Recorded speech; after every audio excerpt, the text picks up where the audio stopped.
Good morning. I just woke up.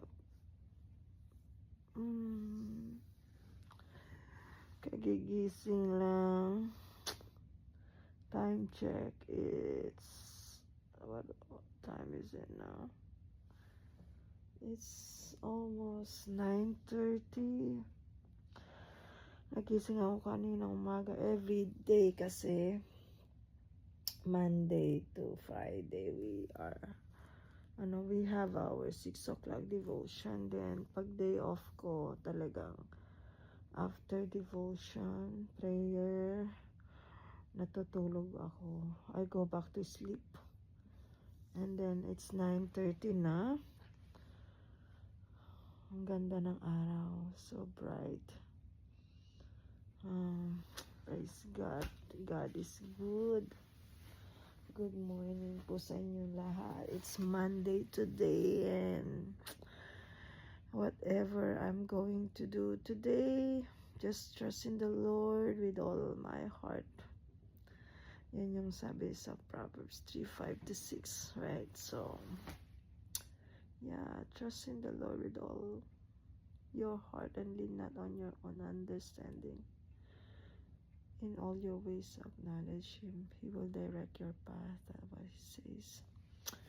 Anyway, it's time to cook. I'm gonna check my son Simon for sure na itapon niya na yung basura. Binaba niya na. So that somebody will pick up our garbage. Today is Monday. Happy Monday. April 13 and na-miss ko. Dapat ay wake up around 7 para natawagan ko sana yung kapatid ko. Kasi it's his birthday doon sa Pilipinas.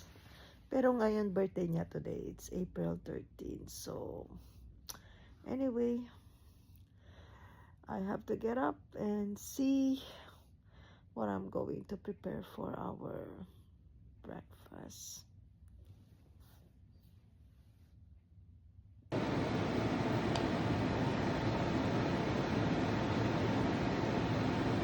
Here I'm boiling the rice. It's the rice with just like 1/4 of rice, the regular rice.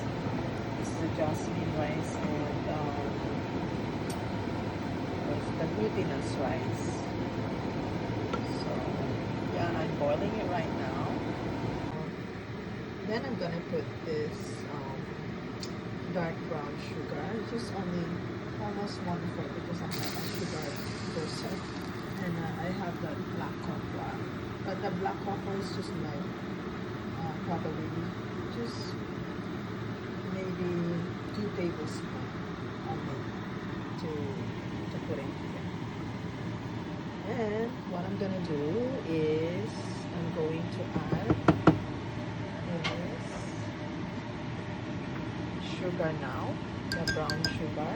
It's a dark brown sugar, so you can see here. Then I'll do it. And then the next is the black cocoa. Yeah, itong black cocoa ko is binibili ko lang to sa bulk barn. So, as you can see, nasa plastic siya, bulk barn plastic. So, 2 tablespoons na ilalagay ko dito para medyo yung chocolate niya. Powder. This is a cocoa powder. Then I'm going to mix it in here. Mix lang siya hanggang sa maluto po yung rice and then yung glutinous rice na konti lang. It's just like 1/8 lang siya. So, mix lang maigi para mawala yung pamumuo ng kasi may mga buo-buo pa yung cocoa na nilagay ko. Pero pag minimix natin yan, mag-melt din yan hanggang sa maluto siya. Okay. Tapos yung brown sugar is just only almost 1/4 lang siya kasi ayoko ng sweet. It depends kay Simon kasi si Simon kung gusto niya ng sweet, dagdagan na lang niya ng condensed plus syempre lalagyan mo ng milk. Yung ginagamit ko yung carnation na milk para mas sugar siya. Now, as you can see now, yung lumalapot-lapot na rin siya. Oh. Parang kulang ata yung tubig ko. Kasi tansya-tansya ko lang yung tubig eh. Pero, kunti lang ito. Parang 1/8 cup of ano lang. Hindi na siya cup actually, 1/8. Yung itong 1/4 na to na cup, 1/4 sabi niya. It's just like 1/8 of it with regular rice and glutinous rice, 1/8 din. Ito na yun. Tapos tinansya ko lang yung tubig. Parang kulang ata. Pero lumalapit-lapit na siya. Yan. Malapit na siya maging champurado. Paborito ni Simon. Ginawa ko siya ng breakfast. He's at work right now and it's my day off. Pag may day off ko talagang late na yung actually yung brunch na yung ano namin. Yung meal namin. So, minsan mga 12:30 na kami kumakain. So, ito yun. So, ito na halos maluto-luto na siya, lumapot na siya. So, make sure na walang mga buo-buo. Kasi parang may mga buo-buo, mga pompo. Kailangan natin i-melt down siya. Ito na, malapit na po. Ready na, para sa almusang natin. Actually, late almusang na kami. Lagi kami late almusang. Kasi yung anak ko si Simon, hindi naman siya pala pala breakfast. Late din siya kumakain. Isang ano na talaga, 12 past 12 na kami kumakain. So, that's like it's a brunch na to.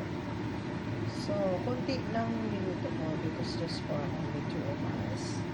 Wala ang aking asawa, wala yung bunso, kami lang ni Simon. I hope may may matira pa dito. Kasi konti lang naman ito. So, malapit lang ano. Tsaka nag-add lang ako ng konting condensed milk kasi yung brown sugar parang hindi pa siya masyadong tumanis kaya nilagyan ko ng konting condensed milk. Yan. So, ready ko na to for Simon's breakfast lunch na natin. So, mag-breakfast na tayo dito sa buko.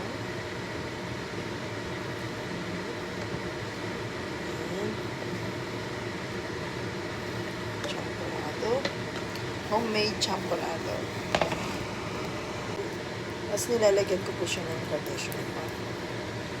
Kasi yan ang isa sa mga nagpapaano po. Papasarap ng ating champurrado. Ayan na. Ito ang homemade champurrado.